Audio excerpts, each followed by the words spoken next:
ನಣವೀರಕೆರೆ ಮಠದ ಶಿವಯೋಗೀಶ್ವರ ಶ್ರೀಗಳು ಹೇಳಿಕೆಯನ್ನು ಕೊಟ್ಟಿದ್ದಾರೆ. 8 ವರ್ಷದ ಹಿಂದೆಯೇ ಉನ್ನತ ಸ್ಥಾನ ಸಿಗುವ ಬಗ್ಗೆ ನಾನು ಹೇಳಿದ್ದೆ.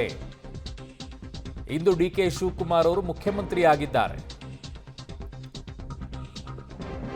ಸೊ 3-4 ದಿನದಲ್ಲಿ ಸಿಎಂ ಶ್ರೀಮಠಕ್ಕೆ ಬರಲಿದ್ದಾರೆ ಅನ್ನೋದನ್ನು ಕೂಡ ಹೇಳಿದ್ದಾರೆ. ಸೊ ಅವರು ಬಂದ ಬಳಿಕ ಮುಂದಿನ ಭವಿಷ್ಯವನ್ನ ಹೇಳ್ತೀನಿ ಅನ್ನುವಂಥದ್ದನ್ನ ಹೇಳಿದ್ದಾರೆ.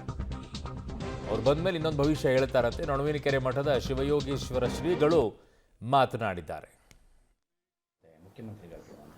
ಒಡನಾಟ ಭಕ್ತರಿಂದ ಬಂದಿರತಕ್ಕಂಥದ್ದು, ಭಕ್ತರಿಗೆ ಬಂದಿರತಕ್ಕಂಥದ್ದು ಶ್ರೀಮಠಕ್ಕೆ ಬಂದರು, ದರ್ಶನ ಪಡೆದರು, ಗುರುಗಳ ಆಶೀರ್ವಾದ ಇರ್ತದಪ್ಪ, ಅವರಿಂದ ನಾನು ಬೆಳೆದಿದ್ದೀನಿ, ಅವರ ಆಶೀರ್ವಾದ ನಿನಗೂ ಇರ್ತದೆ ಅಂತ ಹೇಳಿ ಅವರ ಒಂದು ಭಾವಚಿತ್ರ ನಾನು ಅವರಿಗೆ ಕೊಟ್ಟಿದ್ದೆ.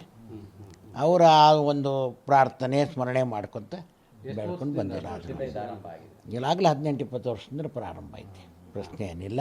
ಇನ್ನು ಹೆಚ್ಚಿಂದ ಬೇಕಂದ್ರೆ ನೀವು ಅಮಾವಾಸ್ಯೆ ದಿವಸ ಬರ್ರಿ, ನೋಡ್ಕೊಂಡು ಹೋಗ್ರಿ. ನಾಳೆ ನಾಡದೆ ಅವರು ಬರೋರಿದ್ದಾರೆ, ಜಯಶೀಲರಾಗಿದ್ದಾರೆ. ಅವರಿಗೊಂದು ಶ್ರೀಮಠದ ಆಶೀರ್ವಾದನೂ ಕೂಡ ಇದೆ.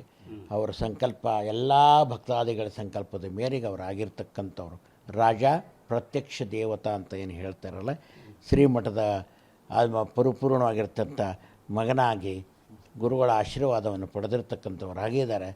ಒಂದು ಮುಖ್ಯವಾಗಿರ್ತಕ್ಕಂಥ ಸಾಧನೆಯಲ್ಲಿ ಜಯಶೀಲರಾಗಿದ್ದಾರೆ.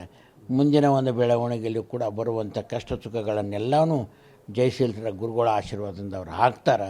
ರೈತರಿಗೆ ಮತ್ತು ಬಡವರಿಗೆ, ವರ್ತಕರಿಗೆ, ರಾಜಕೀಯ ಮುತ್ಸದ್ದಿಗಳಿಗೆ, ಸೈನಿಕರಿಗೆ ಎಲ್ಲರಿಗೂ ಒಂದೇ ಭಾವನೆಯಿಂದ ರಾಜ ಪ್ರತ್ಯಕ್ಷ ದೇವತನಾಗಿ ಶ್ರೀಮಠದ ಆಶೀರ್ವಾದದಿಂದ ಸರಳ ಸಜ್ಜನಿಕೆ ಸೇವೆಯನ್ನು ಸಮಾಜಕ್ಕೆ ಅವರು ಮಾಡ್ಕೊಂಡು ಬರ್ತಾರೆ.